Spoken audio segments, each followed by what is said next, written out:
Hey, good morning, guys. It's super early in the morning, so that's why I'm whispering, and I hope you guys can hear me well. Just woke up, and I wanted to share a little bit of my process of what I do in the morning. I try to do what's called the first 15, and I feel like it's really important to sit and meditate and just read a couple words, read a couple scriptures, or anything inspiring to kind of just help you get the day started. So I just wanted to talk to you guys about that, and curious, you guys comment below, what do you guys do as soon as you get up? We have the morning prayer posted on the wall. It's taped on the wall to kind of have the children kind of like just get in the habit of reading it. But we also, want to personalize it a little bit. Guys, I'm so excited about how my hair came out. Look at this. It's just washed, and I literally tied it up in a really, really tight bun with a little scrunchie. And I took it down, and it looks like, I mean, some pieces are struggling, but for the most part, it looks like I blow dried it this way. So let me move you guys this way. If you guys don't know, I'm in my favorite place, which is El Baño. I feel like this is the only time that I can actually have like solitude to myself. So first 15, I always like to thank the Most High for waking me up, for giving me an opportunity to see another day, seeing my children, having them have life. I'm grateful for myself to continue to have life. I also ask the Most High to give me patience, and I'm very specific about my prayer. I'll ask him, Most High, please give me the patience that you gave Job, especially when times are trying or you're dealing with people that try to get under your skin, just to be able to learn and walk in the path of patience. I feel like it's a quality that a lot of us don't have now, especially with the pandemic. A lot of people are so edgy and snappy, and I feel like that is definitely a benefit that we all can use. So I always ask that. That's the first thing that I ask. Please give me the patience that you embedded into Job. So the next thing I always ask is, give me the strength and loyalty that you gave David.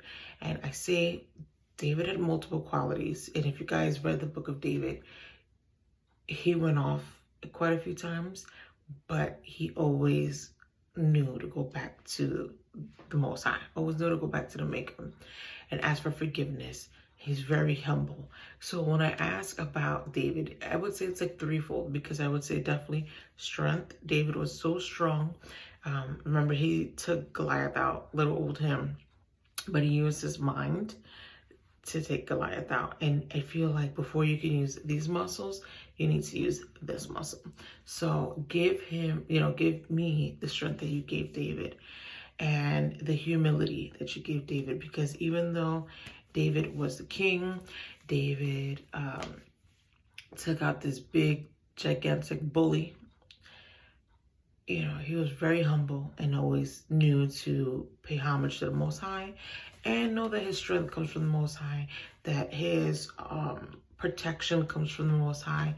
So I ask that, just give me the strength, the humility that you gave David. I am very humble, but there's nothing wrong to be, to align yourself and check yourself to remain humble.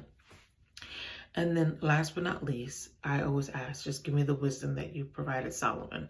Solomon, if you guys don't know, and this, it's for you guys to go in and check it in on your own. Solomon was the wisest. I want to say this cautiously. He was the wisest for a certain time frame. This is where the humility kicks in, because they feel like because he was so wise that he let his arrogance and his love for, I wouldn't even say women in my interpretation. I think it's just like these are the notches under my belt. This is, because it's impossible for you to be with that many women.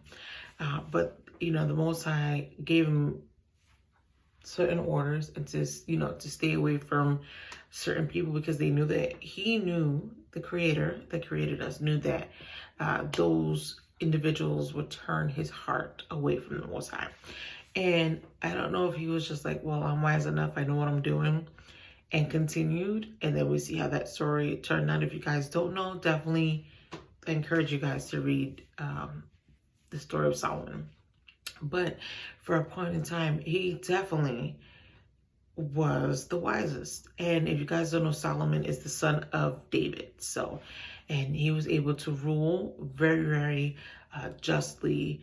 And I asked for that. Like, when I make decisions, Most High, please, I hope I'm making the decisions that are the wisest and that's the best, that benefits, and it follows your will, Most High, first and foremost, and then also benefits myself, my being, my soul, and not jeopardizing my walk with the Most High.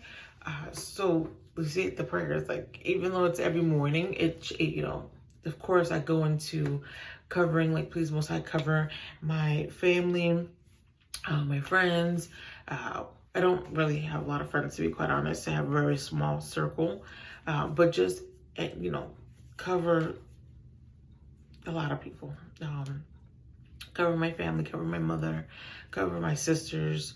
I am the oldest. It's 4 of us, and I'm the oldest. And I always pray over my sisters individually, their household, my daughter, my son's daughter, and son. I only have 1 son. I have 4 daughters, 1 son. So to cover over them, to cover over my spouse. It's not in that order. Like, I'm just, speaking. But definitely to cover over them, cover over the offices that I work for, because the business that I'm in now, and it's off topic because you guys know that I am an entrepreneur and I'm trying to get my own business up and running, but I am an employee as of right now, right? And I have to be careful because I know that in the business that I am in, which is insurance field, mostly you're interacting with people, and I have a lot of walk-ins. Not only that, people don't realize that when you're interacting with people, even over the phone, these are energies that are passing, that are transmitting. You can take on somebody's energy. If you guys don't know about it, then this video is not for you. But we as individuals, we are definitely sponges. And when we interact with certain individuals have the ability to get you really upset, bring you down to their level. That saying is not a saying for no reason, like misery loves company. Well, that's because there's some truth to it. There's a spirit behind that. And again, I'm not trying to go down that rabbit hole, but I do pray, like, Most High, please, if it's someone in my path that I have to deal with today, that do not let them knock me off of my course, or, the walk. The Most High, it is not a race. It is definitely a marathon. And sometimes you find yourself walking and then coming off the path just to get back on the path. And there are trying times because people will try you. When I say they will try you, they will try you. And I know that this is all in preparation for what I would like to do if the Most High permits it, which is the interior decorating. Because what bigger of a sensitive thing than someone's home, someone that works so much, or hard. Let me rephrase that. Someone that works so hard and so much to get their home, to trust it to little old me. Who am I? I'm just starting out in the design field, so I can understand that. I can understand that I'm going to be dealing with certain personalities. I get all that. None to say, all praises to the Most High. Definitely ask the Most High to favor me, favor my path, whoever I'm interacting with. And if they are feeling some type of way, that let me be a light to them. let me be an example of what the Creator expects of me, and let me be a set apart. This is the reason why I named the business Set Apart Decor and Design, because I try to be set apart in all my actions. Am I perfect? Absolutely not. No. But I definitely try, I strive, and these are just a couple of things that I do. Then I read a couple scriptures. Sometimes they're spot on. It's, I'll try to either I have 2 Bible apps. I'll link them in the description below, or I'll just grab the good old-fashioned book, open it up, whatever page it lands on, it was meant to be, read a couple scriptures, and then I just try to sit and literally just reflect over the 2 things that I worked on. So my prayer, the scripture for 15 minutes, and then I try to get up and go about